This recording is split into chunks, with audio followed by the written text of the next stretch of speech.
Assalamualaikum warahmatullahi wabarakatuh. Di sini saya akan menjelaskan tentang notasi dalam bangunan.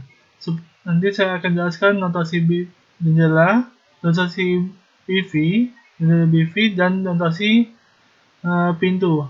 Tapi sebelum itu, tombol subscribe di channel YouTube aku akan mendapatkan info-info yang menarik lainnya. Terima kasih.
Nah, hasilnya seperti ini ya kawan-kawan, yang saya sudah buat untuk tahap-tahap di notasi pintu, notasi jendela, dan notasi BV. Semoga dapat bermanfaat bagi kita semua.